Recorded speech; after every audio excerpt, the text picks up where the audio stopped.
बिस्मिल्लाहिर्रहमानिर्रहीम। अस्सलाम वालेकुम। कैसे हैं आप? हर इंसान के अंदर अल्लाह ताला ने एक उसे हुस्न वाली चीज़ दी हुई है जिससे वो अपनी ज़िंदगी, हाल और मुस्तकबिल जो है ना वो बहुत बेहतर बना सकता है।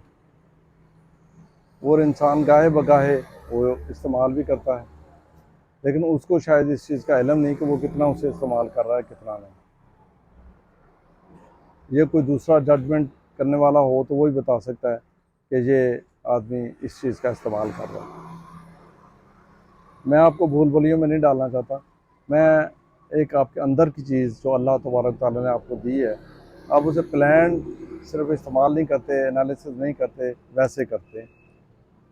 उसको कहते हैं एक इंसान के अंदर की विल पावर।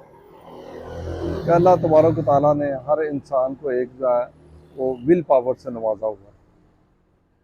अब हर बंदे को जब अल्लाह ने दी हुई है, हम जिस माशरे में रहते हैं, जिस कल्चर में रहते हैं, वहाँ पे हमें इस चीज़ का अंदाज़ा नहीं है। इसका अंदाज़ा क्यों नहीं है कि ये हमारे घरों में, हमारे कल्चर में ये चीज़ें बताई नहीं जाती, या ये एक्सरसाइज नहीं होती, या ये पिन पॉइंट नहीं होती, जिस वजह से हर बंदा उसी डगर पर ज़िंदगी गुजार रहा है जिस डगर पर हमारे बड़ों ने ज़िंदगी गुजारी। अब उसके नुकसानात क्या है? उसके नुकसानात ये हैं कि हम ग़ुलामी की ज़िंदगी जो है ना वो बर्दाश्त करते हैं, और ग़ुलामी की ज़िंदगी हम पसंद करते हैं, और हम चाहते हैं कि हमारे बच्चे भी जो है ना वो आगे ग़ुलामी की ज़िंदगी ही चाहें। आप कहेंगे जो ग़ुलामी वाली बात कहाँ से आ गई? ग़ुलामी वाली बात, ये नौकरियाँ जो हम करते हैं प्राइवेट ऑर्गेनाइजेशन में या सरकारी ऑर्गेनाइजेशन में, तो ये ग़ुलामी के ही मुतरादिफ हैं। ये ग़ुलामी ही इसे हम कहेंगे, क्योंकि ये इंसान को डरपोक बना देती हैं, ये फ़ैसले नहीं करने देती, फ़ैसले इंसान के कमज़ोर हो जाते हैं, कंप्रोमाइज़ इंसान की शख्सियत हो जाती है। तो क्या है ये चीज़? यही ग़ुलामी है कि अगर आप किसी से पूछें कि आप ये काम कर सकते हैं, वो कहेगा जी मैं एहसन तरीके से कर सकता हूँ। उसके अंदर बहुत ज़्यादा सलाहियतें हैं वो काम करने, लेकिन वो सलाहियतों की कीमत ले रहा है। वो काम भी कर रहा है, सलाहियतों की कीमत ले रहा है। हाँ, ऊपर वाला जो है, यानी मालिक जो है, या प्राइवेट ऑर्गेनाइजेशन वाला बंदा जो है, वो एक उसकी विल पावर स्ट्रांग है।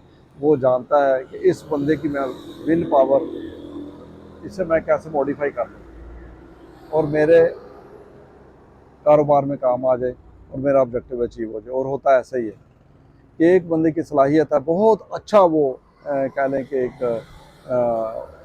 वो डिज़ाइन जो है ना वो बनाता है, वो उसे मुलाजिम रख लेता है। उसे पता कि ये इतने अच्छे सारे डिज़ाइन बनाता है, और वो उसे अच्छा पैकेज दे देता है, कहता है आप ये काम मेरे कर दिया करो, आपको मैं फिक्स पैकेज दे दूँ। अब उसके लिए इतना पोटेंशियल अभी उसको अपना अंदाज़ा नहीं है। वो अपना विल पावर असेस नहीं करता, इस्तेमाल नहीं करता। वो कहता है यार मेरे महीने में घर में इतने पैसे मुझे चाहिए घर का खर्च पूरा करने के लिए, मुझे इतने पैसे जो ये दे रहा तो मुझे फौरी हाँ कर लेनी चाहिए, मेरा घर अच्छे तरीके से चलता है। तो लिहाजा वो उसके यहाँ अपने आप को वो ग़ुलामी में पेश कर देता है। वो कहता है जी आप मुझे तनख्वाह दे दें, इतनी तनख्वाह दे दें और मैं आपके साथ काम। अब वो उसी काम को, वो जो तनख्वाह पे काम कर रहा है, उसी काम को वो ऊपर वाला जो उसे तनख्वाह दे के काम करवा रहा है, वो उससे अपनी मर्ज़ी के कह लें कि प्रोजेक्ट में वो चीज़ें यूज़ करता है और इंतहा का पैसा कमाता है। ये आपको मैंने एक छोटी सी एग्जांपल दी। अब आप कहेंगे तो क्या इसका मतलब हम जॉब छोड़ दें? नहीं।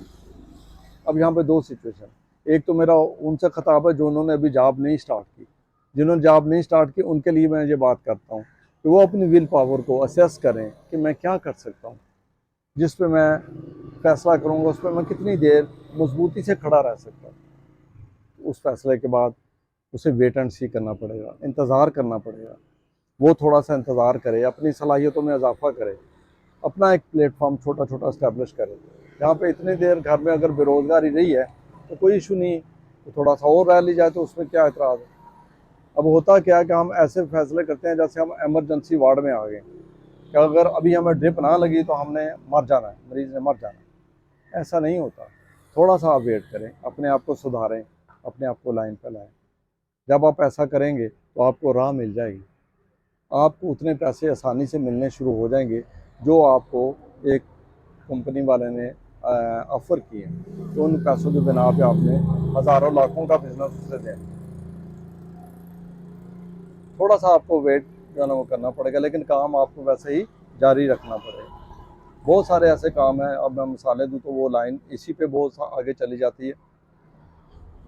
वो ये है कि आपको विल पावर जब वो असेस करते हैं, फैसला कर लें कि मैंने ये काम करना है और मैंने जॉब नहीं करना, ये विल पावर है। और विल पावर के साथ आप अपना प्रोजेक्ट जो है ना वो शुरू कर दें। अगर मैंने डिज़ाइनिंग का जिक्र आपसे किया है तो डिज़ाइनिंग का ही आप काम शुरू करें। और बहुत सारे लोगों को जहाँ पे आप दे सकते हैं तो मुफ्त मांगता मुफ्त दे दें, कोई कम रेट पे मांगता कम रेट पे दे दें। आप करना शुरू करें, काम करते जाएं। आप कहेंगे यार मुझे क्या फ़ायदा? भाई आपको फ़ायदा जो है वो ये है कि आप अपनी वर्थ बना रहे हैं, अपनी ब्रांडिंग बना रहे हैं। और जब आप ब्रांडिंग बना लेंगे तो you will get lot of business.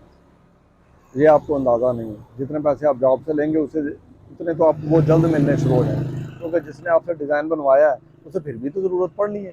ये तो नहीं कि उसने आपका एक डिज़ाइन बनवा के बस वो फारग हो गया, वो अब लाखों की कमाई कर रहा है। ये एक निज़ाम है, चलता रहता है। वो आपसे फेवर लेगा, दोबारा आएगा, फिर आप उसके साथ अच्छे तरीके से चलते, फिर आपसे वो आपके काम से मुतासर होकर आपके पास आए तो आपका काम चलना शुरू हो जाएगा। अब दूसरा मुखातब है उनसे जिन्होंने नौकरी कर लिया, वो कहते हैं जी हमने तो जॉब कर लिया, अब हम आपकी वीडियो देख रहे हैं, अब हम क्या करें। हाँ, उनके लिए ये है कि वो भी एक अपनी विल पावर जो है वो स्टैंड करें, असेस करें। और अगर वो फौरी तौर पर जॉब छोड़ के जा रहा है, घर के किचन जो है ना वो डिस्टर्ब हो जाते हैं और करना भी नहीं चाहिए आजकल के हालात में कि फैमिलीज आपकी हैंड टू माउथ हो जाए, आप हो जाए, ना करना है। आपको फिर ये करना चाहिए कि आप कोई भी जॉब जो कर रहे हैं उसके साथ, आज का तो डिजिटलाइजेशन का बहुत दौर है, मार्केटिंग डिजिटल मार्केटिंग का बहुत दौर है। आप नेट पे आएँ। मैं दूसरी आपको काम नहीं कह रहा कि आप दूसरे काम बिजनेस जो है ना वो ट्राई करें, आप नेट की बिजनेस पे आएँ। अभी तो बहुत सारे उस्ताद हैं वो सिखा रहे हैं, ये फाइवर क्या है, ये दराज क्या है, ऑनलाइन बिजनेस क्या है, इनको आप सीखना शुरू करें। अब उसमें आप जज्बाती ना हो कि मैंने आज ही बैठा हूँ आज ही सीख लूँ, भाई 6 महीने लगा लें। मुफ्त कोर्सेज मिल रहे हैं यूट्यूब पे, मुफ्त जो है ना वो आपको फ्रीलांसर जो अवेलेबल है दे रहे हैं, मशवरे दे रहे हैं। वो राब्ते करें, उनसे सीखें और ज़रूर सीखें और सीख के उसकी प्रैक्टिस शुरू कर दें।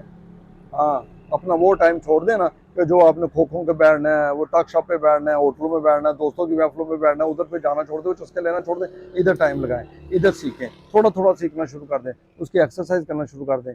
एक दिन आएगा कि आपका उस पर होल्ड हो जाएगा, फिर आप उसे अपनी क्या लें रेगुलर बिजनेस प्रैक्टिस में आप उसे स्टार्ट कर दें। तो एक वक्त आपका आएगा कि आप उस पर जब आपकी मूवमेंट बढ़ती जाएगी तो आप फिर जो है वो एक वक्त में जॉब छोड़ सकते हैं। फिर जॉब का लालच ना करें, आपकी इतनी अपना किचन जॉब वो सपोर्टिंग हो गया है ना आपके दूसरे काम से, फिर जॉब छोड़ दें। फिर आप वो जॉब वाला टाइम इसमें लगाएंगे तो वो आपके लिए प्लस होता जाएगा। और ये फॉर एवर है, नौकरियों में तनख्वाहें इतनी ग्रो नहीं करती कि 5 साल बाद 10 साल बाद, लेकिन आपके अपने काम में शुरू में स्लो ज़रूर होगा लेकिन फिर तेज़ी से इतना ग्रो करेगा कि आप दुआएं देंगे मुझे। अब तक इतने अपनी दुआओं में याद रखिएगा। अल्लाह हाफ़िज़।